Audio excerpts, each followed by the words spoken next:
8월 22일 월요일 하나님의 세상을 경작하기. 아빠, 왜 일하러 가야 해요? 자기와 놀아주기를 바라는 마음으로 어린 딸이 아빠에게 물었습니다. 아빠는 일을 가지 않고 딸아이와 놀아주고 싶었지만 꼭 해야 할 일들이 쌓여 있었습니다. 왜 우리는 일을 합니까?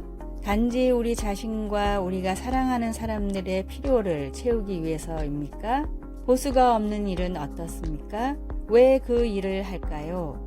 창세기 2장은 하나님이 첫 번째 사람을 동산에 두어 그것을 경작하며 지키게 하셨다고 말합니다. 농부가 땅과 가축을 너무 좋아해서 농사일을 한다고 말한다면 그런 경우는 참 좋습니다. 그러나 자기 일을 좋아하지 않는 사람들에 대한 의문은 여전히 남습니다. 왜 하나님은 우리에게 정해진 장소에서 정해진 일을 하도록 맡기셨을까요? 창세기 1장에 그 답이 있습니다. 우리는 하나님이 창조하신 이 세상을 잘 관리하도록 하나님의 형상으로 지음받았습니다. 믿지 않는 사람들은 태초에 신들이 인간을 그들의 노예로 만들었다고 말합니다.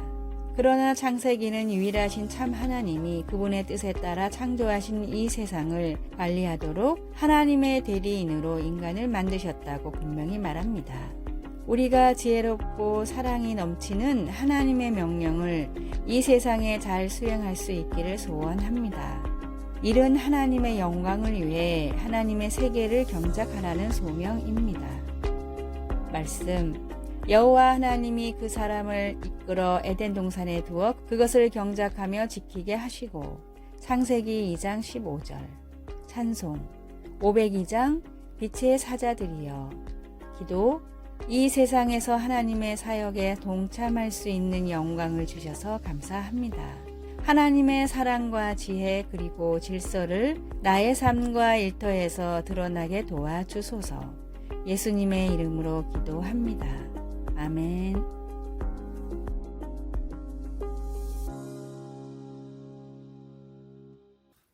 (8월 23일) 화요일. 문 밖에 등불 하나.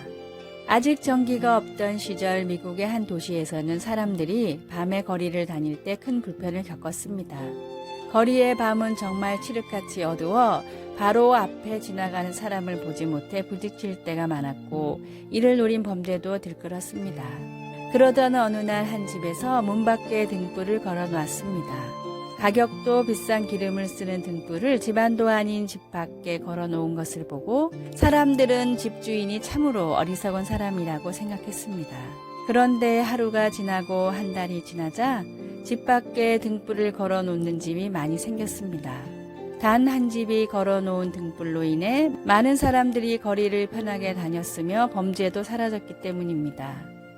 미국 건국의 아버지 벤저민 프랭클린이 집 앞을 다니는 사람들을 위해 걸어놓은 등불 하나로 인해 많은 사람들이 빛의 중요성을 깨달았고 이로 인해 가로등이 만들어져 사람들이 밤에도 안전하게 다닐 수 있게 됐습니다. 등불 하나가 온 세상을 비추는 것처럼 깨어있는 한 성도가 세상을 변화시키며 복음을 널리 전할 수 있습니다. 교회 안에서와 세상에서의 삶을 분리하지 말고 세상에서도 복음의 등불을 널리 비추십시오. 오늘의 말씀. 여호와여 주는 나의 등불이시니 여호와께서 나의 흑암을 밝히시리이다. 사무엘하 22장 29절. 오늘의 찬송 496장 새벽부터 우리. 오늘의 만나. 주님, 제 삶의 모든 행동들이 세상을 밝히는 불빛이 되게 하소서. 주변 사람들의 어려움을 해결할 아이디어가 생길 때 즉각 실천하는 하루가 됩시다.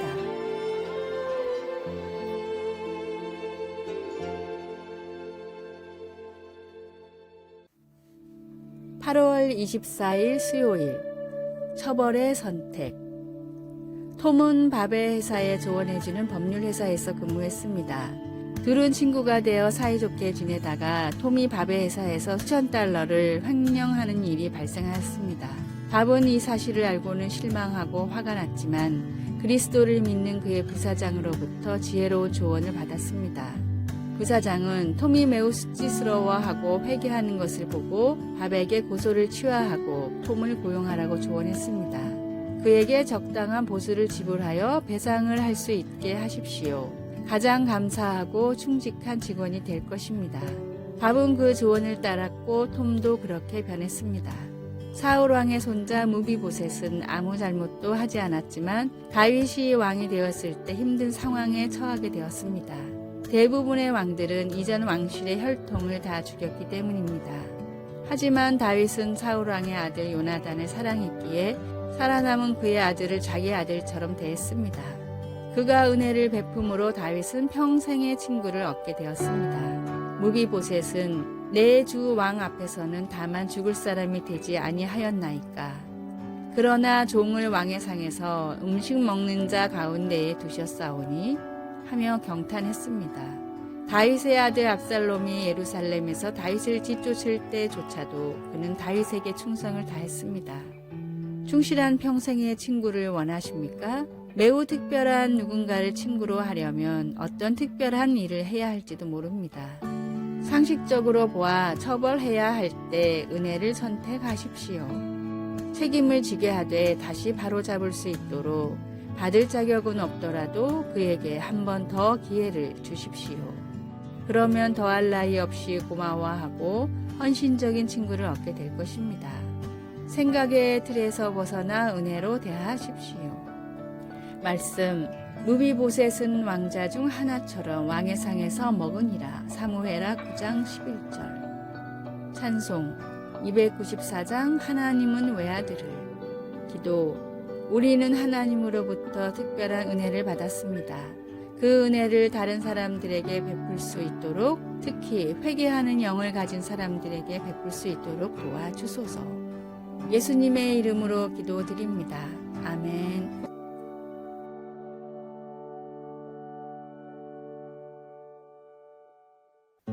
(8월 25일) 목요일. 이슬 같은 은혜. 사막의 연간 강수량은 평균적으로 250mm가 안 됩니다.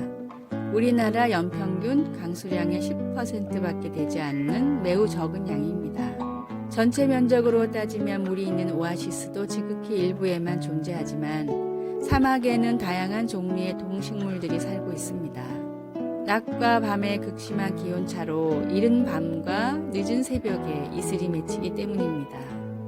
여우는 바위 사이에 스며들어 있는 이슬을 핥아 먹으며 수분을 보충하고, 개구리는 얼굴에 맺힌 이슬을 손으로 받아 먹습니다. 개구리나 뱀처럼 자기 몸에 이슬을 맺을 수 없는 곤충들은 서로의 등에 맺힌 이슬을 나누어 먹습니다.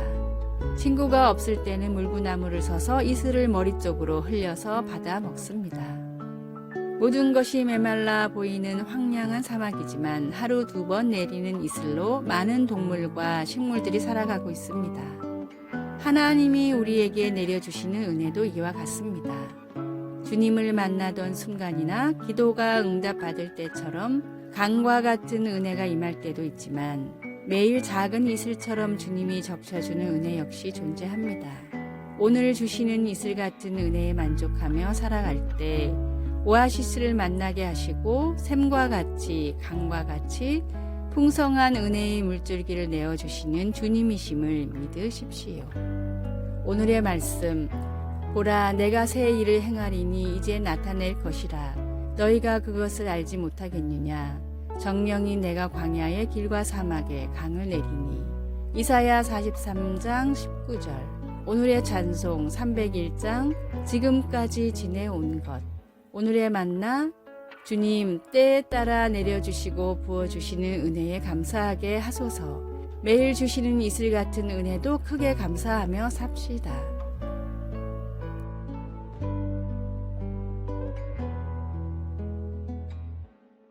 (8월 26일) 금요일. 약자를 보살피기. 테레사 수녀가 노벨 평화상을 수상했을 때 우리는 크게 놀랍지 않았을 겁니다. 당연한 결과였기 때문이지요. 그녀는 굶주리고 헐벗고 갈 곳이 없고 앞을 볼 수 없고 나병에 걸리고 배척당하고 사랑받지 못하고 내버려진 모든 사람들의 이름으로 그 상을 받았습니다. 그녀는 인생의 대부분을 그런 사람들을 보살피면서 살았습니다. 예수님은 어떤 처지에서도 사회적 약자를 보살피고 사랑하는 본을 보여주셨습니다. 병자보다 안식일, 율법을 더 중시한 회당 지도자들과는 달리 예수님은 회당에서 병든 여인을 보시고 측은히 여기셨습니다. 주님은 신체적 장애를 넘어 속박당한 채 살고 있는 하나님의 아름다운 창조물을 보신 것입니다. 주님은 그 여인을 가까이 불러 고침받았다고 말씀하셨습니다. 그러고는 그에게 손을 얹으시자 그 여자가 즉시 허리를 펴고 하나님을 찬양하였습니다. 그날이 안식일이었기 때문에 주님이 그 여인에게 손을 댄 것으로 회당장이 붕괴했습니다. 그러나 안식일의 주인이신 예수님은 20년 가까이 불구의 몸으로 수치심을 안고 살아야 했던 그 여인을 측은히 보시고 고쳐주기로 결정하셨습니다. 우리는 어떤 사람은 동정을 받을 자격이 없다고 생각하는지 모릅니다. 혹은 우리가 다른 사람이 내세운 기준을 충족시키지 못해서 거절당한 경험이 있을 수도 있습니다. 우리가 사람보다 율법을 더 소중히 여긴 종교 지도자와 같이 되지 않기를 바랍니다. 그 대신 예수님을 본받아 다른 사람들을 긍휼과 사랑과 존귀함으로 대하도록 합시다. 말씀, 안수하시니 여자가 곧 펴고 하나님께 영광을 돌리는지라. 누가복음 13장 13절. 찬송 515장 눈을 들어 하늘 보라. 기도, 예수님, 병마와 어려움에 시달리는 사람들을 포함하여 모든 인류를 위한 주님의 무한하신 사랑과 놀라우신 긍휼에 감사드립니다. 아멘. 아래의 빨간색 글자 구독을 누르시어 더 많은 전도의